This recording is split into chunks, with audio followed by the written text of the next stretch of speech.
Otep à tous, bien-aimés frères et sœurs.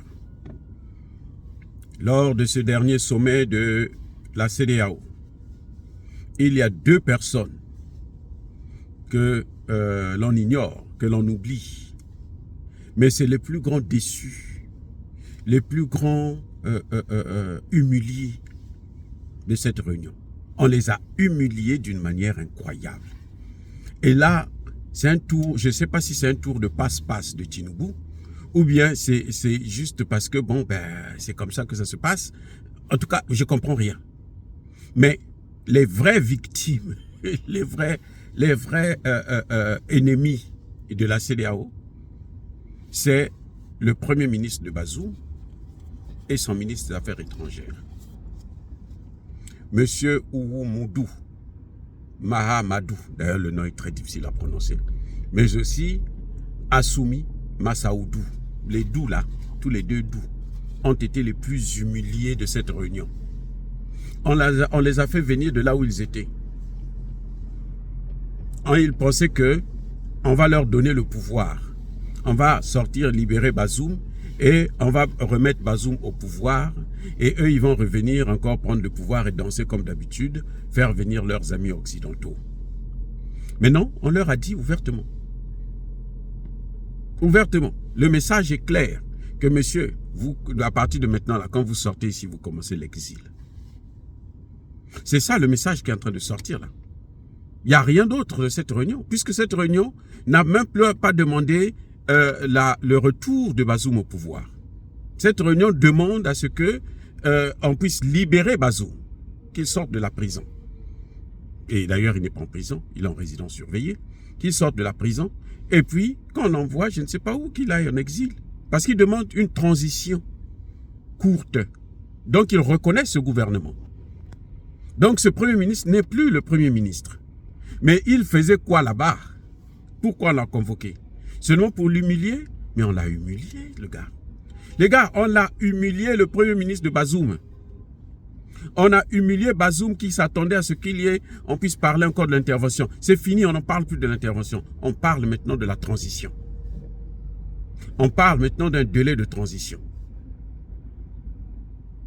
Et Tinubu sait, je suis sûr que c'est encore des manœuvres d'Emmanuel Macron, de forcer à ce que ces deux voyous, deux imbéciles, puissent venir s'asseoir au siège pour représenter le Niger. On a suspendu le Niger, mais on fait quand même venir deux petits voyous pour venir s'asseoir là, comme si le Niger était encore membre. Le Niger est sanctionné, il est sous sanction. Donc c'est comme s'il y avait deux Niger, mais il n'y a qu'un seul Niger. Et vous savez, en matière de droit international, le fait d'avoir le pouvoir, il y a ce qu'on appelle les oripeaux du pouvoir. C'est les signes du pouvoir. C'est-à-dire qu'ils n'ont aucun signe du pouvoir. Aucun. Ils sont en exil. Ils devraient commencer à soulever les caisses et les sacs de riz et de patates pour gagner de l'argent pour vivre. Surtout s'ils ont dilapidé tout ce qu'ils avaient volé. C'est ça qui se passe maintenant. Le message, c'est que moi, à leur place, j'allais même pas pouvoir me lever de là. Puisqu'on les a fait venir pourquoi? Pour venir écouter que bon, il y aura une transition, mais il ne faut pas qu'elle dure trop longtemps. Et puis vous ramenez les choses au pouvoir. Tout en sachant que Bazoum ne sera même pas candidat. Ce qui est pire, c'est qu'ils avaient oublié le peuple. Ceux qui doivent ramener les choses à la normale. Le retour à l'ordre constitutionnel, c'est qui? Mais c'est le peuple. Ce peuple dit que nous, on veut de ces gens-là. Vous avez vu la manifestation d'aujourd'hui. Le peuple veut que Tiani puisse continuer à gouverner. Ce peuple dit, nous, on s'en fout de la CEDEAO. Il crache sur la CEDEAO. Il s'asseye sur la CEDEAO. Les sanctions, ce n'est pas leur problème.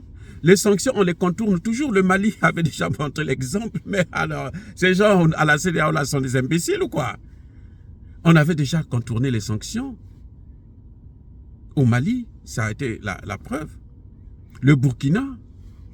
Donc, aujourd'hui, c'est Emmanuel Macron qui continue à commettre gaffe en gaffe. Vous savez, quand on est un homme est en perdition, un pays est en perdition, c'est comme ça que ça se passe. Le déclin de la France est déclenché et il n'y a rien qui peut arrêter.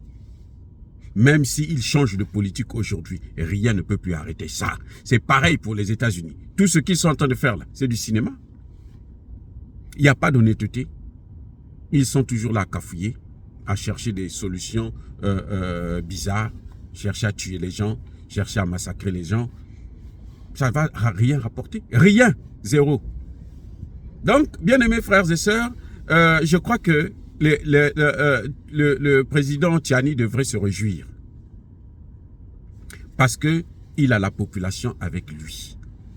Si les Nigériens n'étaient pas contents, là, on pouvait s'inquiéter. Mais les Nigériens sont contents. Les Nigériens sont avec lui. Les Nigériens le soutiennent. Les Nigériens le supportent. Les Nigériens l'élèvent. Mais c'est une force. C'est une force que Bazoum n'a pas eue. C'est pour ça que Bazoum n'a même pas pu appeler, demander l'aide de ce peuple-là. Parce qu'il savait qu'il a déjà été vomi. Et on ne peut plus le reprendre encore. Voilà, bien aimés frères et sœurs. Dire cela, c'est inciter à la haine ou à la violence. Non.